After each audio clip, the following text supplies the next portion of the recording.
The Good Times with Alex and Ryan. I'm Ryan Sprague. You can follow me on any social media at Ryan W. Sprague. Alex. What's up, guys? My name's Alex Vanover. You can follow me on Twitter at Vandollar15. You can follow me on YouTube at Alex Vanover. And you can follow me on the Instagram, dog, at Alex Vanover15. And Ryan, back by popular demand for the third time to join us in our Good Times festivities, Mr. Michael John Richardson has entered the Good Times Playhouse. Mike. It's great to be here, boys. Thanks for having me back. I'm always excited to join. What up, Mike? Hey, and thanks y'all for tuning in. Make sure to hit that subscribe button, hit that notification bell if this is your first time, and check out. What are we checking out, Alex? Today's episode. No, is what? Be... Oh, sorry. I blacked out. I was having such a good time I couldn't think straight. That's what happens here in the Good Times Playhouse. For Good Times swag, Ryan, I know you were setting me up. Go to teespring.com, the only official Good Times merchandise website, and search Good Times with Alex and Ryan. Official. Teespring. Official like a referee with a whistle. Just like Ugg and salute your shorts, baby. All right. Alex, what do we got going on today? We are going to be talking about jobs and work in this episode. And everybody has to work. Everybody has to have a job. Unless you're my brother, then you don't. Then you just paint your living room. You just paint all day. Any color you want. Primer, then paint. Yeah, primer.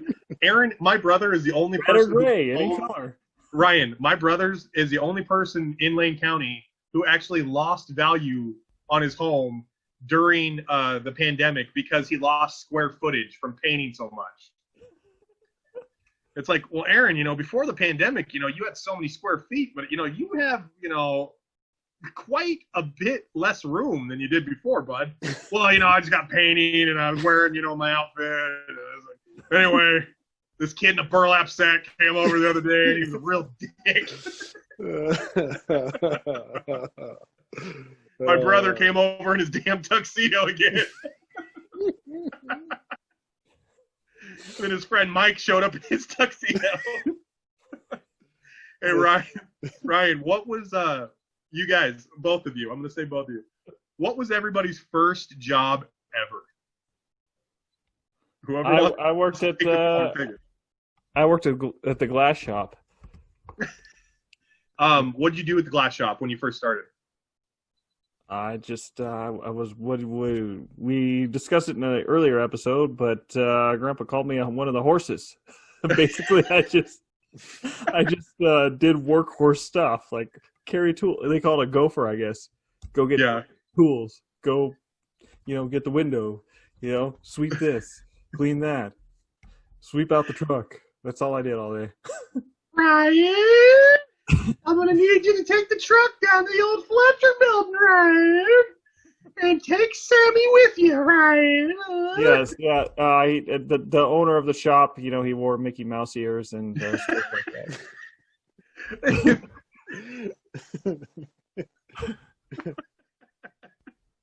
No, he did not. Grandpa Larry was a great and fair man. Is a great and fair man. And he does have a Facebook, and we need to follow him. He's also on Instagram. So be on the lookout for Grandpa Larry. All right. Mike, what was your first job? My first paying job was stuffing envelopes at the school for registration for the fall. So I went down to the high school because my aunt worked there. She was a secretary. And I would stuff envelopes and get them all ready to go and get them labeled and stamped and ready to roll out to all the kids that were going to be enrolling in the fall. So would you know, did those envelopes have anything to do with like what classes they were taking in it? No, these were just like, here's the schedule, here's what's going to happen, here's picture day, that kind of thing. Okay. So, okay. Yeah, very basic. I was going to say Ryan's mom worked in the office at that time, right? Was she in there with Aunt Glenda too? I don't know if she was in there in the summertime back then. It may have been later on. Yeah, okay. That was pretty early. I don't know if it was that early. Okay. I actually got to do, that wasn't my first job, but I actually got to do envelopes with you one summer. I did. And we worked, because Anthony had done it so many years with you. Mhm. And then I got to do it one year that Anthony was like playing baseball really late into the summer or something. So I got the cherry gig of stuffing envelopes with you. And let me tell you something, that was the sweetest $400 paycheck I ever got at that age. $400? It was, we stuffed envelopes for like 3 weeks. So it was like, yeah. it was like 3 weeks, wasn't it? Like 2-3 weeks, something like that. That is so much Taco Bell. Like, if you think about it, like that's all that's going to. That's absolutely going to get spent Taco Bell. Yeah, Taco Bell, paintball guns, McDonald's, 7-Eleven runs. Sometimes Ryan wouldn't have any money on him, so we'd have to pay for his orange juice. There was a lot of stuff. And full pulp orange juice back then was a mint. It was a premium. So that was expensive. That was a bad deal. deal. Pretty good. Yeah. The good thing about Ryan drinking full pulp orange juice with 100% calcium was if he ever fell down or got his potato sack stuck on something or, fell, he never broke a bone. Right? That's right. Never. He was like unbreakable. Bruce Willis.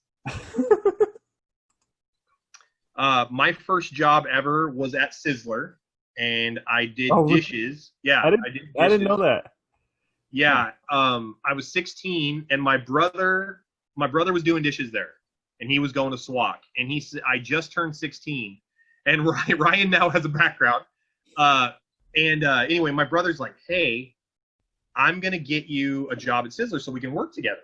And I said, oh, that sounds amazing. That'd be great. So I worked with my brother one day. And he quit. He quit the day after our first day together. So I was stuck doing dishes there. I was terrible at my job. Sizzler has more dishes than any restaurant I've ever seen in my life because they give you a plate for everything. They give you a plate for water. It's like, here's your glass of water, and here's a plate underneath it. Oh, they give you a plate and a cup for everything. Needless to say, I lasted like 3 weeks at that job. I quit because Mike's dad, Bill, gave me a spot in a varsity bowling tournament. And I had to choose between that tournament or going to work on Sunday. So I chose going to the tournament. And Ryan was totally distracting me because he had his cartoon hair on his head in the background. And then the other thing about Sizzler that I remember was they had people that had like work release. So this is my first job, but I was actually working with people that were like furloughed. That would like get out of jail for work furlough. Man. It was crazy. It was a crazy thing. My first thing I ever bought with my first paycheck was Lou Bega's Mambo No. 5 album. That was my first purchase with a paycheck. Darn right you did. Yeah. Ryan and I talked about Mambo No. 5 a long time ago in an episode. I remember. And we always wondered where Mambo's number 1 through 4 were. Anybody know? Any idea? No idea. Mambo number 4. Ryan, what was your favorite job you've ever had? My favorite job was area glass and mirror. Really? Doing glass. Honestly? Yeah, because I had a little more leeway there. The boss was awesome. So yeah, the bosses were awesome there. They were super nice. I never had a boss before or since ever take me to Sizzler on a Friday. That would happen a lot of times there. Like Grandpa Larry would be like, all right, weekend's coming up. You guys did a great job. Let's me and Grandma are gonna go to Sizzler. So you and Ryan, let's head down there. That was amazing because I would be, I was 19 or 20 at the time, so I was doing the math, and I'm like, oh my God, I got a paycheck and I'm getting a steak. This is like the greatest thing ever. Yeah, those were good days. Yeah.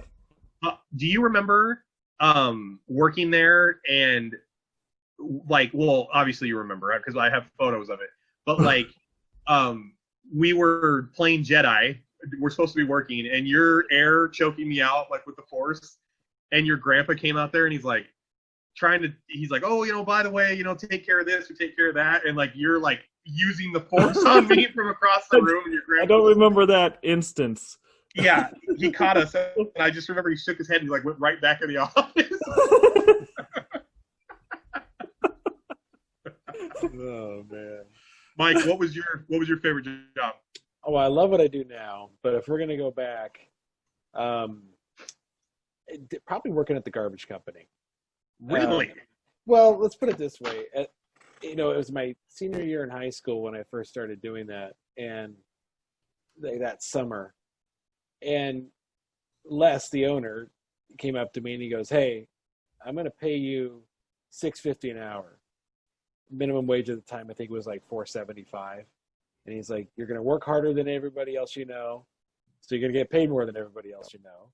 And he goes, "You'll appreciate that when you get your paycheck." And at the time, I'm just like, "Oh, okay," and I didn't really do the mental math in my head. But after those first 2 weeks and you get that paycheck, I'm like, "Oh my gosh, Yeah. this is fantastic. This is Yes. going to work out just great." But then I realized I didn't have any time to spend the money because I worked full time in the summer. Oh yeah. So Yeah. I'm just like, "Oh, I got a full time job, so this is what this feels like. I'm going to college." I remember your dad got me the first job at the garbage company when I was about 19. And the first day I showed up at the garbage, the dump at like 5:30 in the morning, got in the truck with Daryl Lawrence, and we went out, and I was on the back of the truck. This is back when they weren't automated. You would actually toss the cans. So about 4 hours into the shift, and this is about 500 cans later, I am like so tired.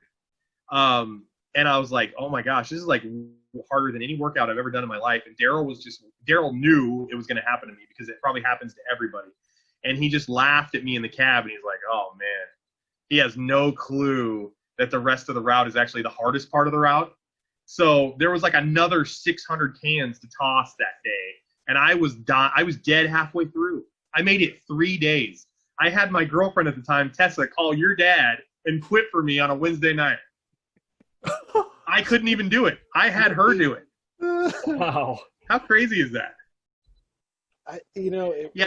Tessa. What, Mike? I was gonna say it was not an easy job. I was lucky because I didn't have to do that part of the job. I was working in the yard or working the metal baler or the recycle line or things like that.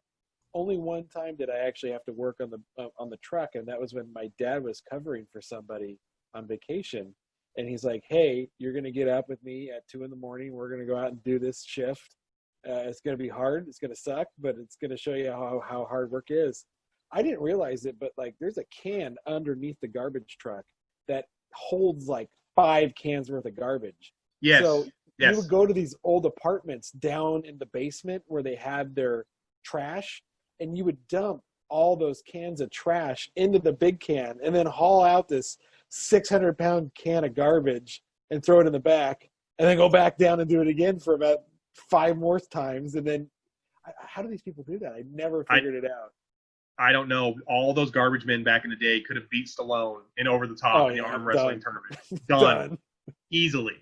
All your dad, Bill, would have had to do was turn his hat backwards, and then he could dominated Stallone in an arm wrestling match back then. It definitely gave me a lot of respect for people that work hard for a living, and it definitely showed me that I am not going to be one of those people.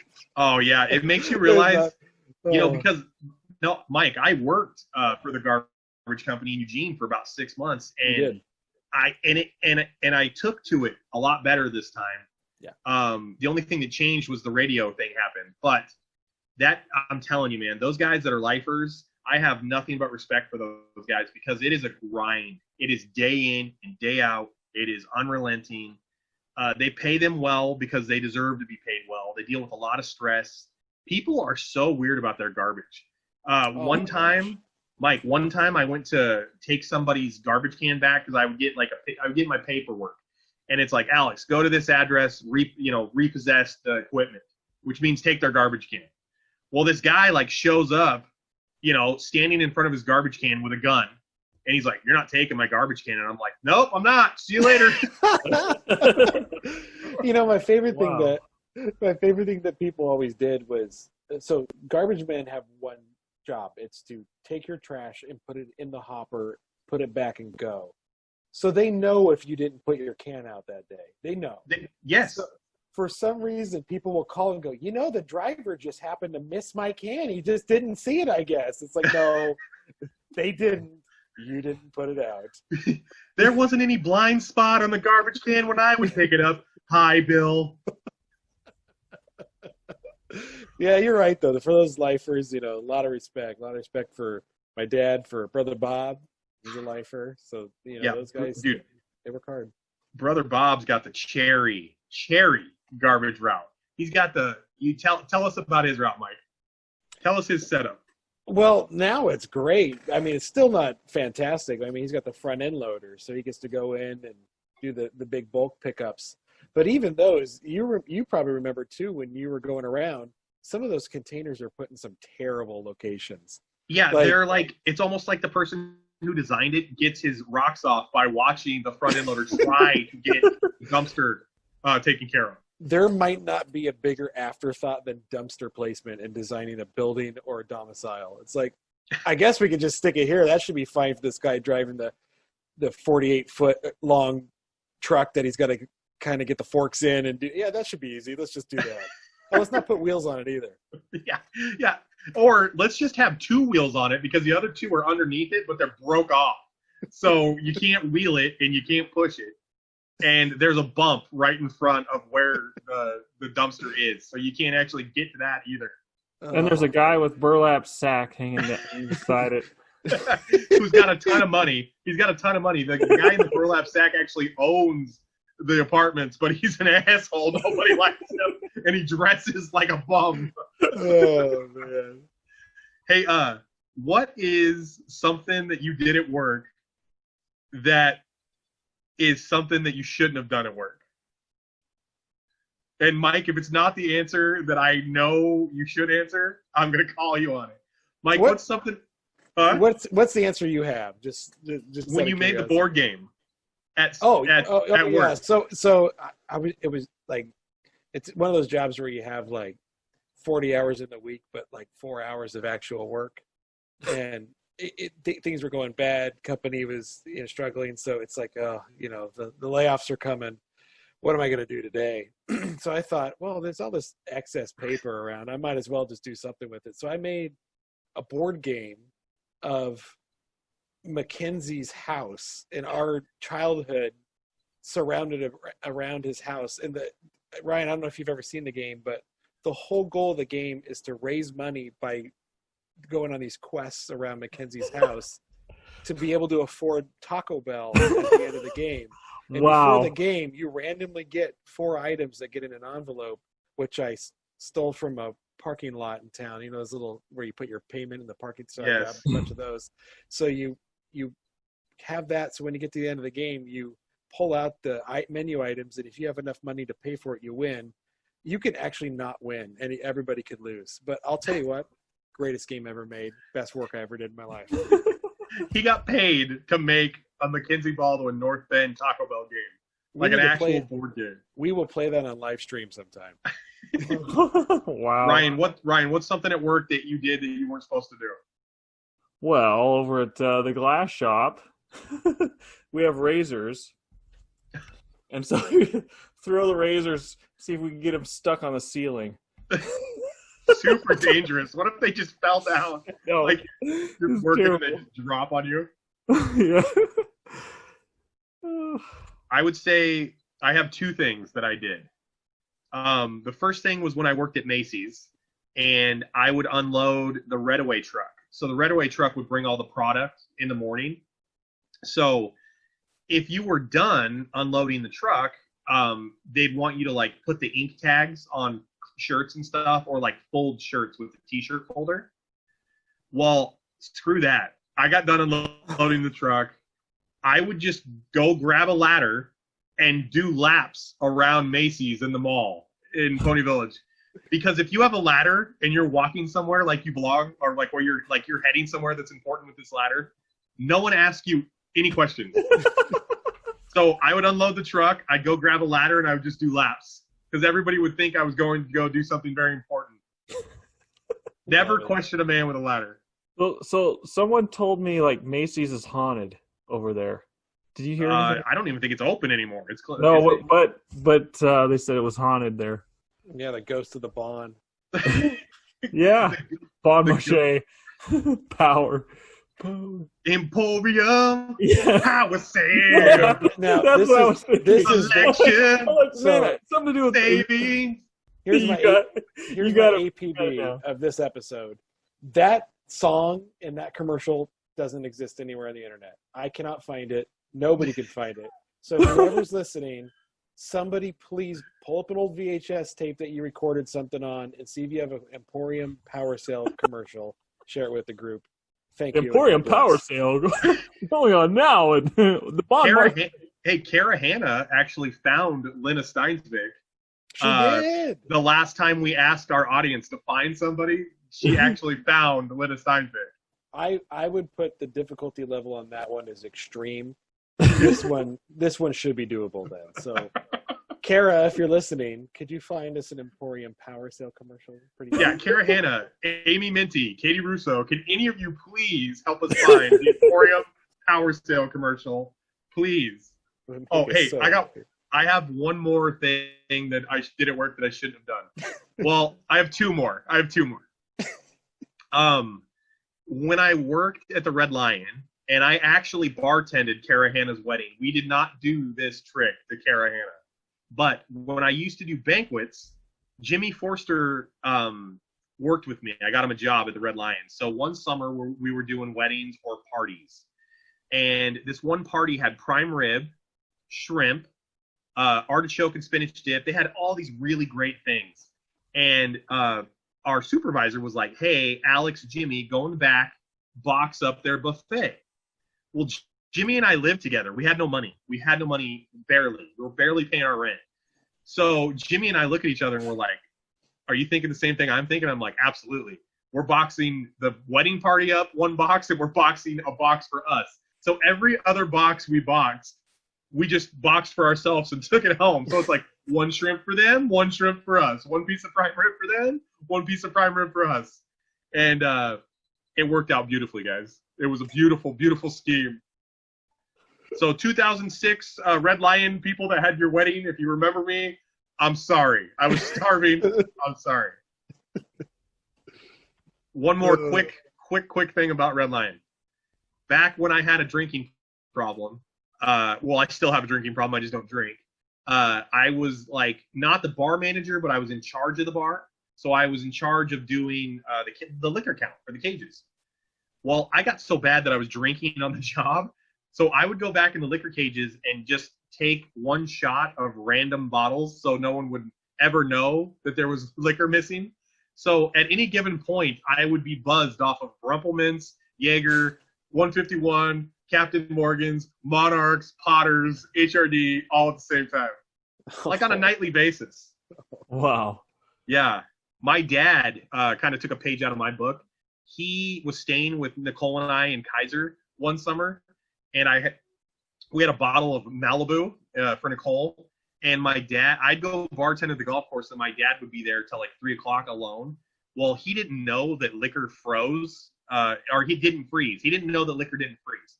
So he had been taking shots of Malibu during the daytime and replacing it with water. So when Nicole went to actually have some of her Malibu that weekend, the bottle was completely like frozen through the cap. Like it had exploded. Because water freezes, liquor doesn't. So then I was like, Dad, you obviously drank her Malibu and refilled it with water. And he's like, no, I didn't. I'm like, Dad, the bottle froze over and exploded. And he just like turned bright red. Because I was a detective. He had no idea. I don't know what liquor smells like, sir, because I'm too young to drink it. What am I going to do about my cleaning bill? You wouldn't want me to turn in my Malibu bottle in your BAC, would you? Would you? Well, no, Jim, of course not. I have a work related question. Bring it. What was a memorable odd job that you've done that you got paid for? Like just something that you did, could be minor, but something memorable that you did that you got paid for. Ryan, what do you think, bud? I'm thinking something memorable. Do you got one, Mike? Yeah, and I know you have one too. Okay. You have the hedge that you were trimming. Oh my gosh. Well, yeah. If we're going along those lines, Mackenzie's mom paid me like $100 to clean Mackenzie's room when we were in high school. So I got paid $100 to clean my friend's room because it was so dirty and he just wouldn't do it at all.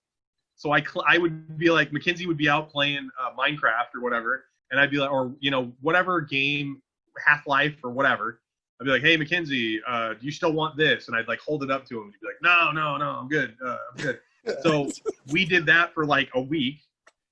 And I also used to do dishes at Mackenzie's house, and they had a calendar. And every time I did the dishes 5 times, I would get $10. So but here's another story. I was cutting Nancy's hedge because I used to cut it like once a month. Well, I didn't tuck the extension cord into the trimmer, and I cut through the cord. So Nancy paid me $20 for doing her hedge, but she had to replace the cord, which probably cost $20. So essentially, she paid me for nothing because she had to replace the cord and the hedge. I kind of phoned it in after that because I was like 12 and I felt so bad about it. It was a bad deal, dude. What do you got, Ryan? Any weird jobs? Nah. Nothing? No. Nope. Yep. Just yep. Joey Alcock and I painted the bowling alley. Oh, this is good. This is good. And so it used to be that blue color. Remember how blue it was? Yes. Like the baby blue, and they were going to paint it, and they wanted to paint it kind of this, I don't know, tan or whatever it might be.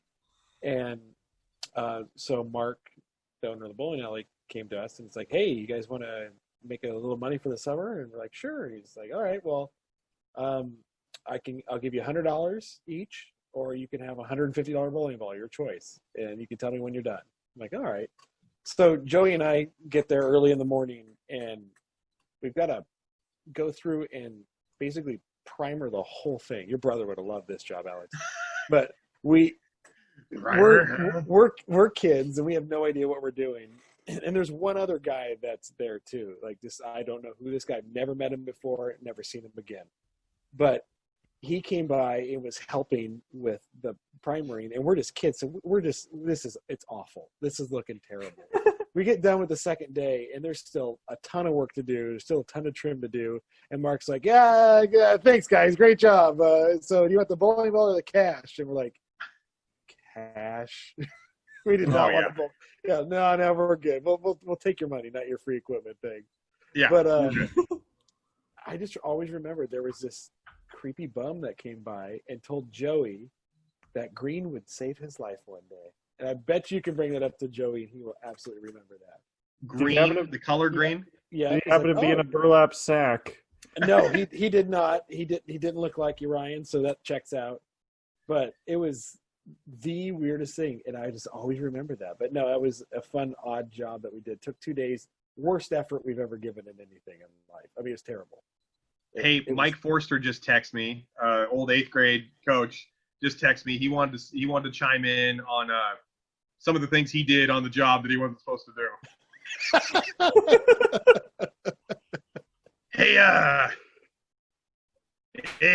let the group know I had students kill pigeons in town. Didn't pay them.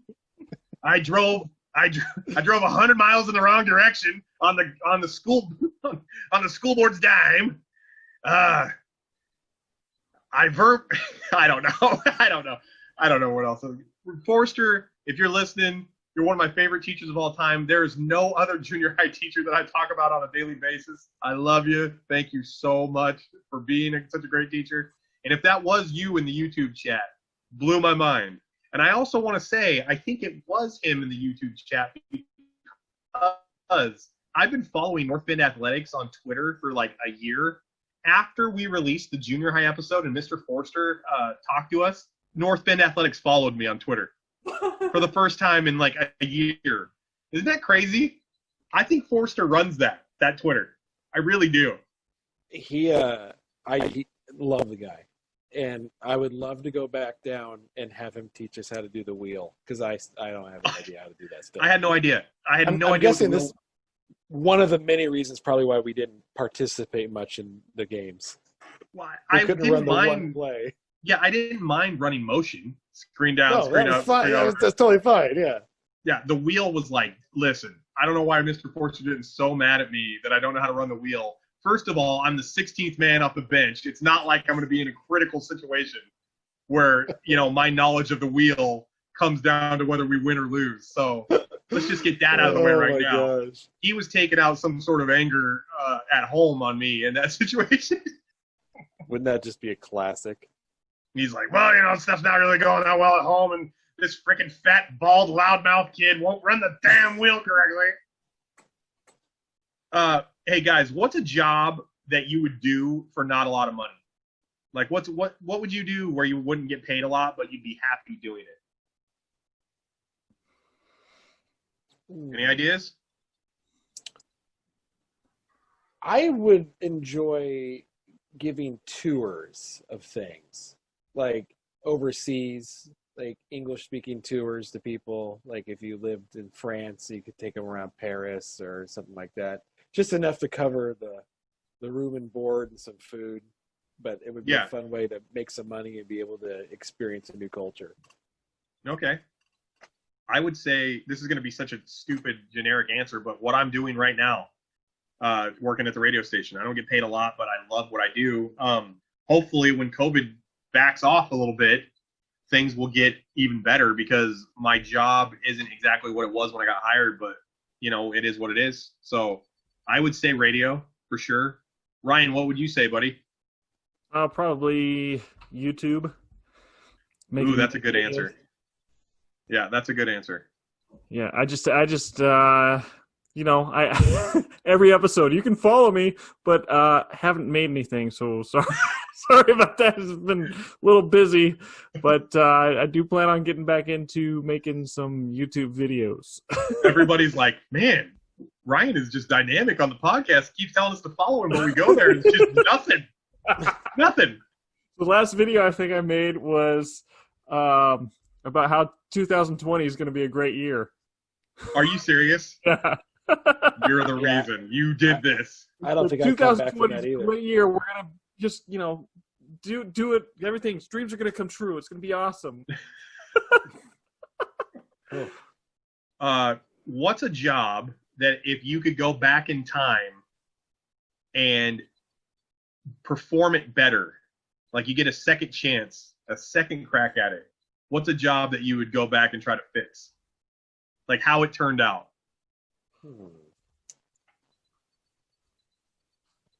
Probably my job working for a shipping company.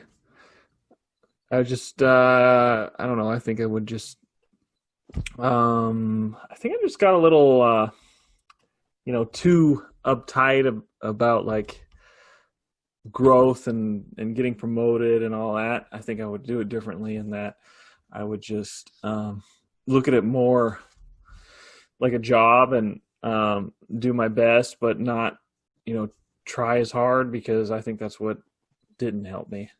I was just thinking like I was just really ambitious. I think I was a little too ambitious on that one. That's crazy, man, because when I think of ambition, I always think it would be playing your favor. You know what I mean? Like the early bird gets the worm. If you're hungry for success.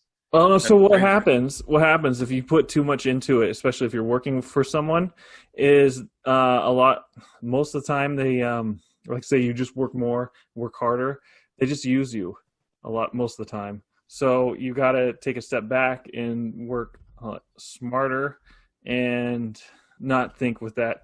And I think ambition would help on if you're like working for yourself, doing like making your own businesses and stuff, but working for someone else. A lot of times it's just like, oh, that person's working. They don't even notice it. They don't notice what you're doing and expect it. So. Yeah, no, they're like, oh, great job, Brian. Like, doing a great job. Well, here's another project since you just finished that one. Like, go over there, bud. Exactly. While that person does nothing and gets promoted. Yeah, like the guy in Office Space. It's like, Yeah, I just had a meeting with the Bobs. They're actually going to promote me. It's like, what do you mean they're going to promote you? You haven't been at work in like 2 weeks. Yeah, Yeah, they're actually going to fire you and Samir. Hey, Mike, would you know anything about a job like taking advantage of you and overworking you and underpaying you? Would you know anything about that? You know, it's one of those things where you realize what your level of effort can be. And if it would have been put into your own situation, it would have been fantastic. Like working for yourself that hard, Yeah. trying to create something from nothing. But doing it for somebody else is not as fun by any means. There are no benefits to reap. No, go ahead. But that's what I would say. If like I could do one thing different, it would be to take all that, but just make it for myself and be able to start my own business that way and put that effort in. It's like, okay, I saw that I could put the effort in. Would have been cool if I could have targeted that towards me rather than somebody else. Well, when we worked at the restaurant together in Eugene, Springfield area, I remember I would put in like a 6-hour day, and sometimes I would come back at night, but you would open the restaurant, do the lunch, flip it for dinner, do the dinner, and you know, you'd have these double shifts, but the guy who owned the place would be like, hey, great job. I got to go down to Bistro and put a couple 20s from the drop into the lottery machine, the VLM, because those IPAs aren't going to drink themselves. Am I right? So we got a boss who is, doesn't care that Mike is working 70 hours a week because Mike was only getting paid 40. That was just the agreement, I guess, that they came up with. And he was in no hurry to hire help. So Mike would just end up being, working 6 days a week, 60 hours, 70 hours a week because the boss had no incentive to hire anybody else because what does it matter? He's saving money. The worst on that is if you're a low salary and you're 70 hours a week. Yeah. Oh, definitely. Yeah. Salary's horrible. Yes. It's definitely one of those things where you realize, man, it would be nice to be the boss in this situation. Oh, totally. Like, oh my gosh, what a treat that would have been. But it was a great experience, though. I'll put it that way. And it was great getting to work with you because we had a lot of fun.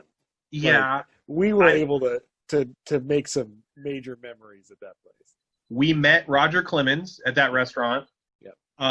My brother, I hired my brother. Nicole worked with us. So I basically had everybody that was close to me working at that restaurant at the same time. I met Steve, who owns Fox Sports, at that restaurant. Mm-hmm. That's how I got my radio connection, was from that restaurant. So a lot of really good things happened. And I got my job because of that restaurant too. Yeah, because of the providers. Yep. I just remember I remember the last straw was there was a butcher shop attached to the restaurant that Mike and I were running, and the guy who owned the place, who, by the way, is one of my friends now. Like, I like the owner. We are friendly. He was actually my first sponsor for one of my radio segments. So he's one of the first people that actually helped me get paid for the radio. So I will never forget that, but I'll also never forget this. We were never open on Sunday, ever. And Christmas was coming up, and we were never open on Christmas. Well, he was trying to tell Mike and I that not only were we going to be open Christmas, but it was also a Sunday. And that was what was going to happen, and we were going to be there or we weren't going to have a job. So I just went to Mike and I said, that's it. I'm not going to work anymore. Like, that's it. I'm not. First of all, it's Sunday. We never work on Sunday. Second of all, it's Christmas. So I'm out of here. And then you were going out of town for Christmas because you're always with your family. So Mike and I that was it. We quit that day. We walked out that day. And we're done. And I remember the girl that I was training to like work one day a week to like give me a day off. He put her in charge of the restaurant. She didn't even know how to ring a ticket in. So that was his answer. He just, instead of him working, he just had the person who just got hired and had never served before take over. Well, good news is they probably had half of a person come in that day. Oh my gosh. I remember he was trying to tell us however many prime ribs he sold for the Christmas season. would determine if we got to keep our jobs on the restaurant side. Because the more money he brought in from prime rib sales is how we would have been able to keep our job. And I was like, Mike, he's trying to tell us we have to sell more they have to sell more prime ribs or we lose our job, and that has nothing to do with us. Made me so nervous, like every holiday season, just thinking, oh God, I hope we sell a lot of prime ribs and turkeys this year. Yeah. I would like a salad. Wouldn't you like this prime rib? It's very tasty. Yeah. I'm vegetarian. No, I'm glad this will make you a meat eater, okay? Really glad you enjoyed your dinner tonight. If you've still got a few bucks in your pocket, might as well walk next door and grab yourself a big old prime rib or a nice big turkey. Hey, just wondering, do you guys have any ham, or do you have any like turkey or chicken? We're all out of that. We happen to have prime rib available right now. Well, I see them. Go ahead. I was gonna say, the best part, they were all like pre-sold anyway. So I mean, unless somebody was not going to pick it up, the money was in the bank. I mean, those were gone. That was like one of the craziest jobs I've ever had. He would like just do the weirdest things. Like when one of the first days, Mike and I and him went shopping at this, was it Costco or what? Where was it? It was the old cash and carry. We went to cash and carry, and we needed paper towels and we needed silverware, like plastic silverware for to-go orders. He let me get 2 rolls of paper towel for like the week. That was what I had to like last for like the entire week. It's like when Roger Clemens got there, it's like, let's find a plate without the chip on it. I think that would look real nice for him. Let's present this nicely. Yeah, I remember when the Stanford cross-country team came in, and they basically took up the entire restaurant. And, we had great food, but I don't think we were, especially when you weren't there, we weren't, like, ready to serve, 30 people, especially, like, world-class athletes. So, we got, Todd, old turd in there, trying to whip out 30 grinders. And he's just having a nightmare conniption fit back there, and I'm trying to like be the middleman. It was a terrible, terrible thing. I also remember when Taggart, who was the coach of the Ducks at the time, they got turned on to our sandwiches. So the University of Oregon football team started ordering to-go sandwiches through our restaurant.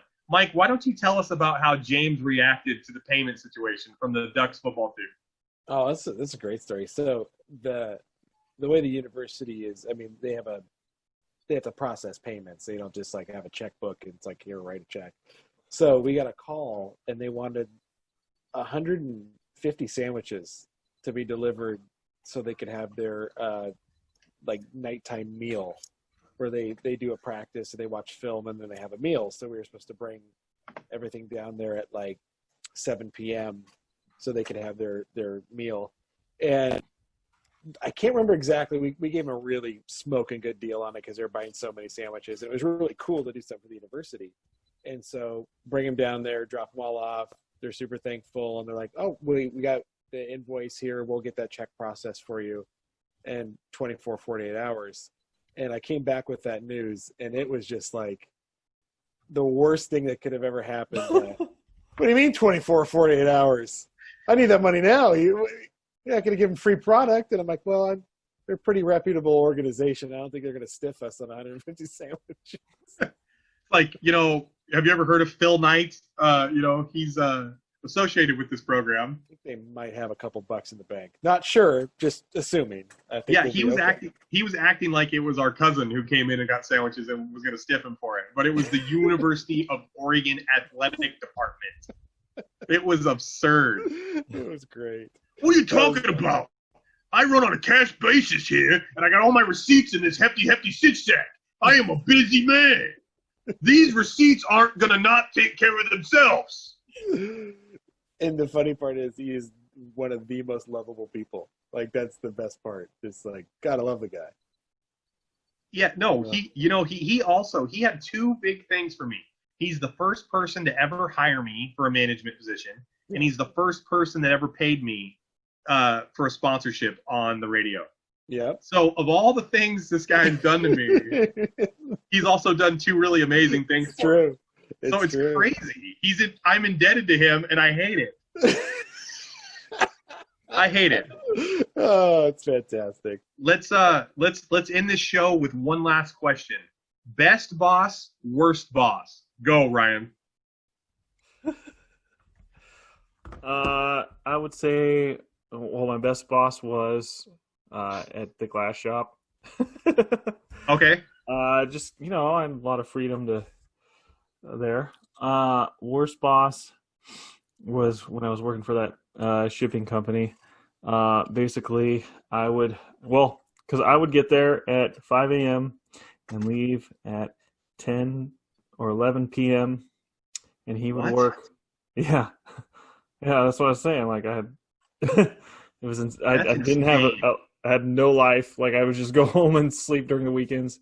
But he would come in at maybe 7 or 8 and then leave at 3 p.m. So Okay. yeah, worst. Wow. Mike, who's your best boss? Who's your worst boss? Best boss by far, Les Golbeck. That's the sanitary. Just great man, great guy. Always gave you tons of respect, gave me a chance to work. Always great to the family. Just by far the best boss. Worst boss, probably when I was working at the beer distributor in college. Okay. Met the guy twice. He hired me, and then he yelled at me once, and then I never saw him again. Because I came in at noon, and I would meet up with the crew in the lunchroom. Like I bring my lunch in and just hang out with them, and I go work from like 1 to 5. It's just a part-time job. Well, he was out of there before noon every day. So Okay. The only time I ever talked to him after I got hired was when my car was blocking his truck, and he came in there and just berated me about it. And then I moved my car, and then he left, and then I never saw him again. Sounds like a lot of fun. Great job. Sounds like a good time. It is a good time. Well, I'm gonna go worst boss first. Worst boss, Joe Benetti at Benetti's in Coos Bay, formerly Benetti's. I've never worked for a person who treated me like I was less than a person. He never, even when I first got hired, I don't know that he wanted to hire me, to be honest with you. I think he just knew me from the Red Lion and gave me a shot, which I appreciate because the Red Lion bar had burned down. I've never been fired over the phone on my day off before or since. So I think that was a really classy move on his part. So I would say he was my worst boss ever. You know what he did? Because he was mayor of Coos Bay, right? Yeah. So he had that restaurant. Yeah. He made a rule about restaurants so that McMenamins could not come in to take over the Egyptian because of the competition. They were right across the street, so he would be like, yeah. Okay. So he made up some rule that like no restaurant can take over that because he's. I believe it. So yeah, Wow. it would have been nice to have a McMenamins there though. Well, McMenamins has one of the best happy hours ever. You can get some. Love it. Yeah, RC Cola. You can get Caesar salads, hot dogs, pizza. You can get stuffed and spend $8. And it would preserve the theater. So, well, if anybody wants to preserve the theater, it would be the Richardson family, since Mike's dad is like in charge of that. Oh, the whole. Okay. The whole. Thing. I would say best boss. I would say my best boss ever, and I can't believe I'm saying this. It's Steve Woodward at Fox Sports right now. I've never had a boss pay for car repair. I've never had a boss pay me when I didn't have PTO. He paid me the other day after I got sent home. I've never had a boss make sure that I had he's given me so many opportunities to do things in the field that I want to do and that I love. I've never had somebody believe in me so much when I didn't believe in myself. And I think he's so hard on me, or it was so hard on me, because he wanted more for me and expected more from me and knew I could do more. So it's really interesting how that whole relationship has turned out. I did not expect it to be like that. So Yeah, I would say he's my best and favorite boss. It's crazy. I can't believe I'm even saying that. Yeah. Good. You guys have Awesome. anything else to say about jobs? Mike, anything? They're important. Keep them. Ryan, let's do one more. Ryan, what did you want to be when you grew up, when you were a kid? I didn't even know. I was like, man, I could be a ship driver, driving ships. Feel like you wanted to be okay. So Yeah. working for Sauce Brothers might have been an option in down there, huh? Well, driving the really big tankers across the ocean. That is a lot of pressure, though, man. Can you imagine if you had an oil spill or something, and you space off sometimes, Ryan? It's like, Ryan, you didn't see that coming. It's like, oh God, I was thinking about Elon Musk for a second there. I'm sorry. Can you imagine how fast those shipments would get places, though? Oh yeah, they're like record time again, Mr. Sprague. It's going about 65 knots out there in the open seas, just crashing waves. Ryan's like, this is a beautiful ship. This is a very beautiful ship. But I think it needs one more finishing touch. And he's got a big can of orange paint. Put some NOS down there. This ship needs to be orange. And he has two big old straight pipes that he puts on the back of the ship. Mike, what did you want to be when you grew up? Early on, I wanted to play in the NBA, but knew that wasn't going to happen pretty quickly. I think Mike Forster helped with that dream. No, I'm just kidding. Hey, Richardson, stop daydreaming, you suck. Oh, but I'm good at it. And then I think after that, I always wanted to kind of be a game show host, host The Price is Right or something like that. It would have been really fun. Mike, you'd be good at that, dude. You would be good at that. I would love that. So when Drew Carey's done with that, I'm gonna go hit those guys up and see if I can start running that thing. Hey, you were almost on The Price is Right. I saw you in the crowd on an earlier episode. Big Money Week.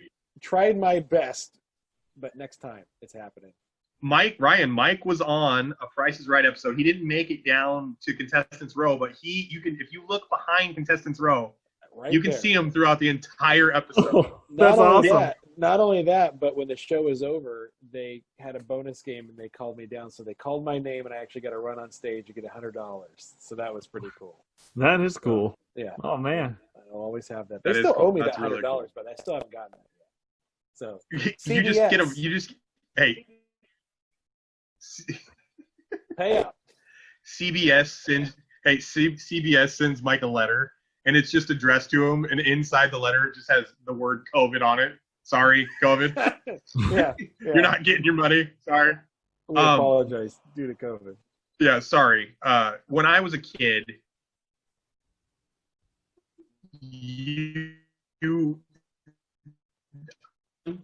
and I was going to bat number 5 behind Canseco and McGuire. That's it. That's what I was going to do. That was it. That's what I was doing. And you can just bunt from there. Oh, for sure. Can you imagine how many fastballs you'd see with those guys batting around you? High, wide, and handsome. That's all they do. Oh, for sure. For sure. All right, Ryan. I think that wraps it up for this episode, buddy. All right. Thanks, everybody, for tuning in. Be sure to tune in next time. Hit that like and subscribe and follow button. Hit for post notifications. Thank you all. See you later. Mahalo, guys. Mahalo.